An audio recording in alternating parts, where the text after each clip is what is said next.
and welcome back to the Healing and Wisdom channel. I'm Dr. Crystal Nix, chiropractor and certified acupuncturist, and we're continuing our series with this focus on rising to our full measure during the summer. So we're going to first talk about foods related to the early summer, then we're going to talk about foods for the late summer, as well as herbs and oils that will support you through this specific season. So the intention that I have for you is that you can be able to nourish your body so that you can be able to feel your strongest during this season of life. The way that we eat during the summer is very different than we eat during the winter, even during the spring and the fall. So I wanted to be able to give you a little bit more insight on that. In the next video, we're going to talk more about the specifics on the early summer and late summer in terms of just what that means, but we're going to cover today the different types of foods for both early and late summer. All right, so let's dive in. So for the early summer, this is a very fruitful season. During the fall and during even the winter, we tend to have more like gourds and squashes and things that are more vegetation or vegetable, I should say. Whereas during the summer, we tend to have more fruition, fruitfulness. So this is a great time to be able to have what's in season.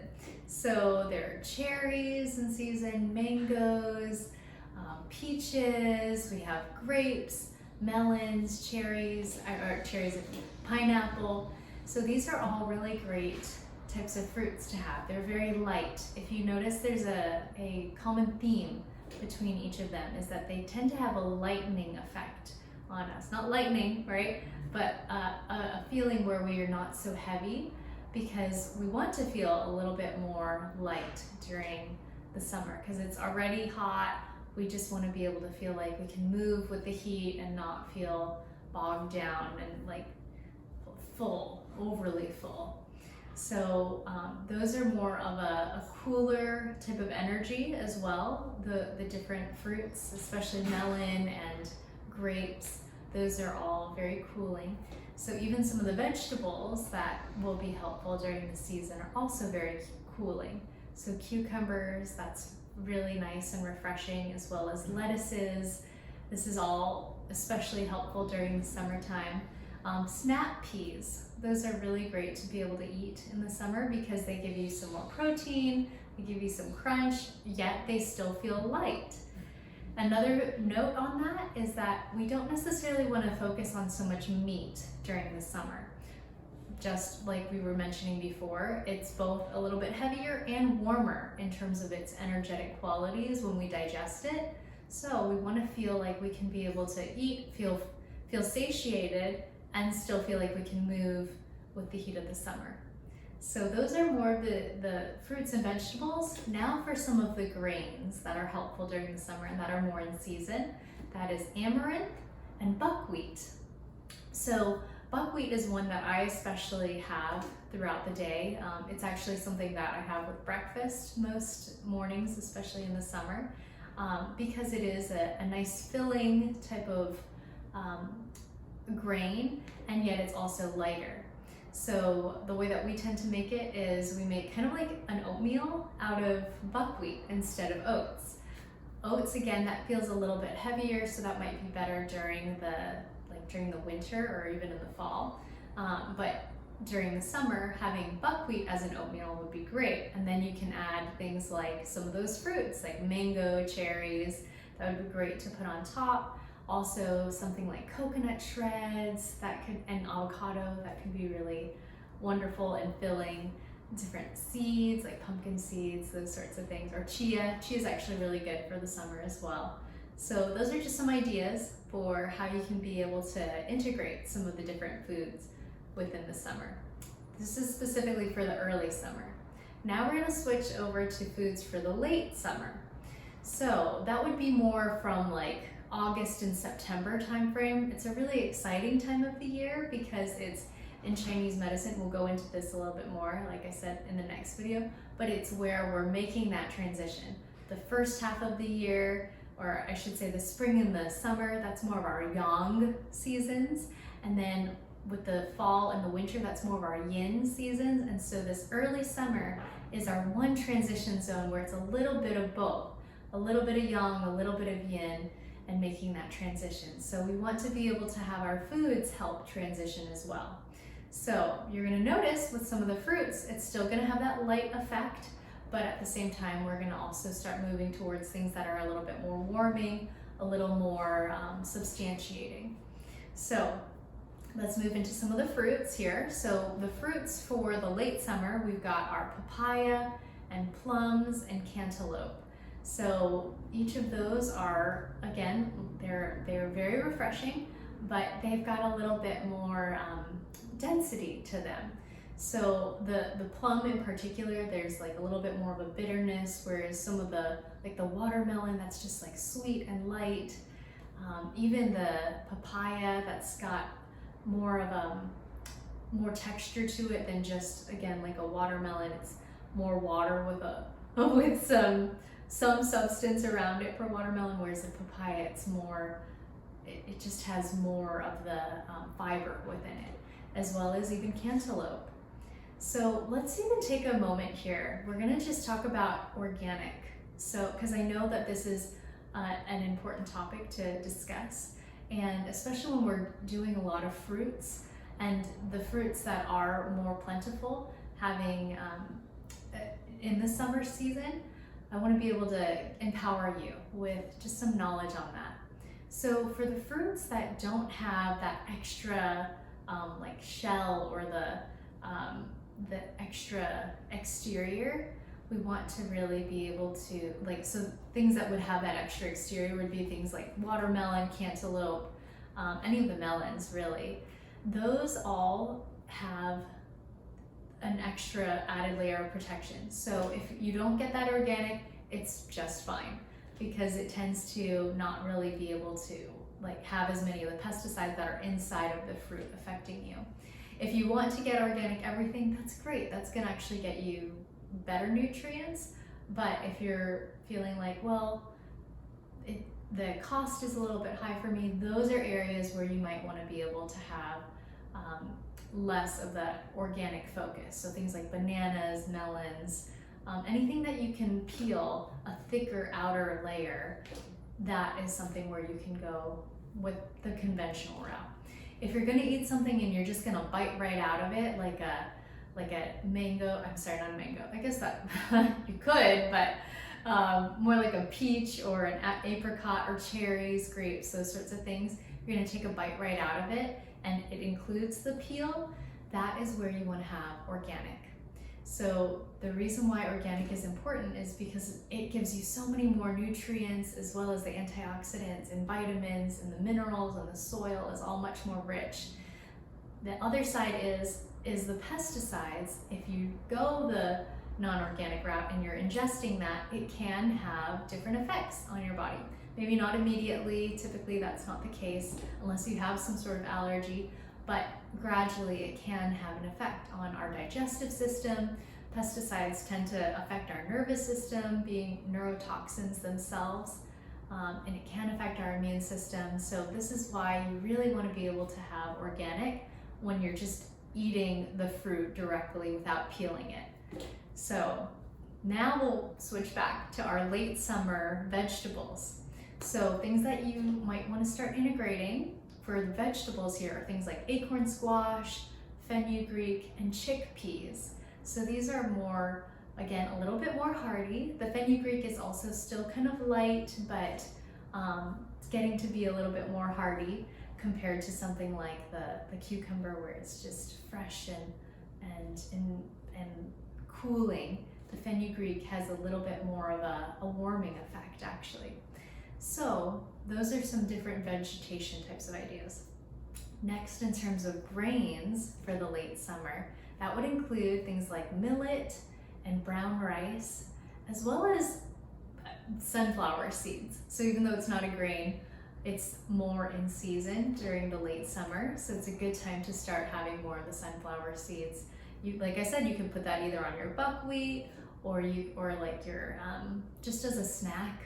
Especially when we're getting ready for back to school, this is great to have your fruits, your vegetables, maybe with some hummus, with the chickpeas in particular, as well as some sort of nut or seed. So the sunflower seeds would be really great. So those are for the foods that are going to be helpful, just helpful ideas for during the early and late summer. Anything that's in season really is, and fresh, and especially specific to your area and that are local, that's going to give you the best nourishment for your body, because you're living in your element, right? And your element might be different than mine in Orlando here. My summer is going to be different than those of you who are maybe in Washington or in Maine. So having what's local to you is even better. So you can kind of do your own research and say, okay, let's find local foods in season during the summer. So, and then you'll get a list beyond what I just suggested. So now we're going to talk about specific drinks during the summer that are helpful. So one thing in Chinese medicine is we always talk about how reducing coffee is a great way to go, especially in the summer, because coffee, it's a heavier kind of drink. And so if we're going to be drinking anything to help us have more of that invigorated feel, we might want to do some sort of herbal tea that will make us feel lighter and still give that energy boost that we're looking for. As well as if you're like, okay, but I love my coffee, I get that, like I've been there. Doing something like chicory root can be a great way to just start to transition. And especially, like I said, during the summer, this is a good time to try it out and just see if it maybe actually makes a difference on the way that you feel. And other options too would be, like I said, we're going to go into some of the herbs here in just a second. But one other note on drinks is on ice drinks. You would think that this is a time where we want to have a lot of ice and like ices and things like that during the summer, and that can feel refreshing. In Chinese medicine, again, we look at things in terms of not doing too much of an extreme to correct the intensity of maybe what we're in. So for example, we're in an intense season of heat, and we don't necessarily want to go to an extreme with ice to get us back into more of a homeostasis. It's better to go cool as opposed to complete ice.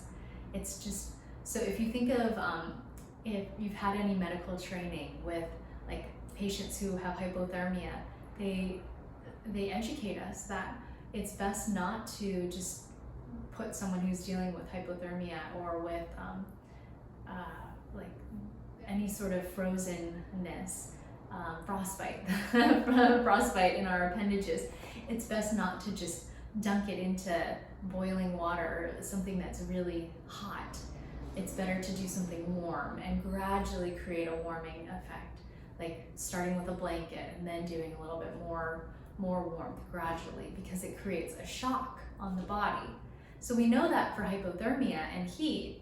So let's also apply that here in the regards to extreme heat and not having extreme ice to counterbalance it. Let's just go gradual with cool. So we tend to do a lot of room temperature water. So I mean, we're here in Florida and we manage. Sometimes it does feel refreshing, especially if you're just really needing something. Then having something like icy every now and then might be fine, but not making it an everyday habit would be helpful for your body to be able to have more of that homeostasis within and not deal with that shock. So that's for you to decide what you want to do with, but I just want to give you the information again on that.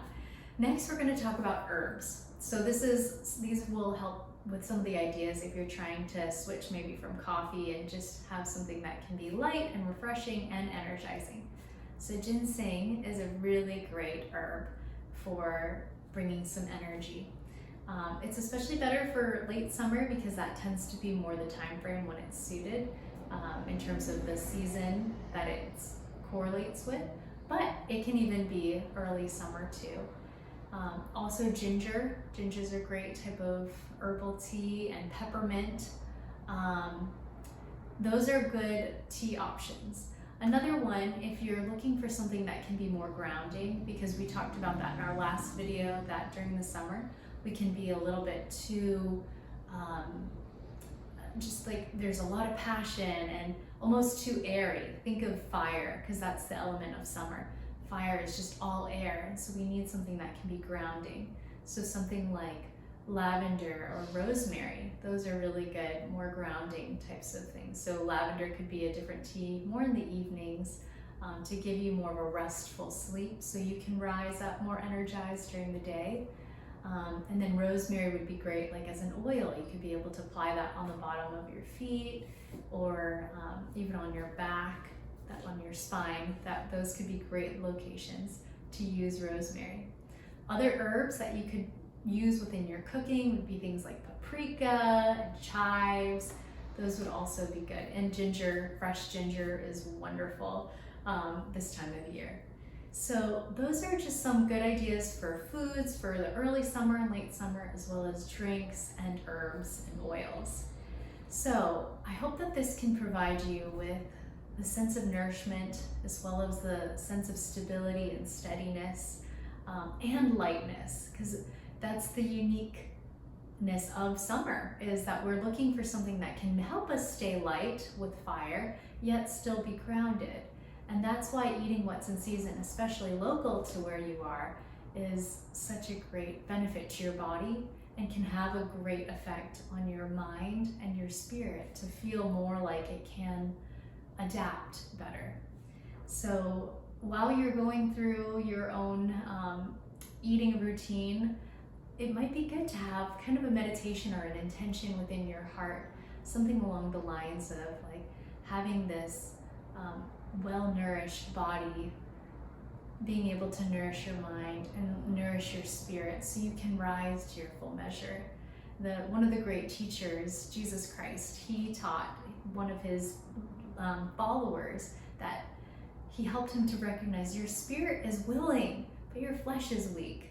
So here, our hope is to help empower your flesh so it can comply with what your spirit desires. And I believe in your spirit, and I believe in your body, and I believe in your mind, and to have all three work in unison, I would love to see. And so that's why I want to be able to give you this type of information so you can feel empowered.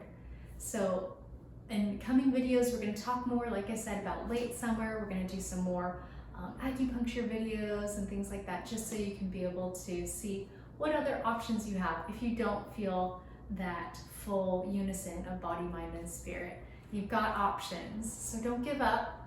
Keep going. We need you. We love you. And I'm so glad that we can be able to help you to be empowered during this summer season. Thanks, and have a great day.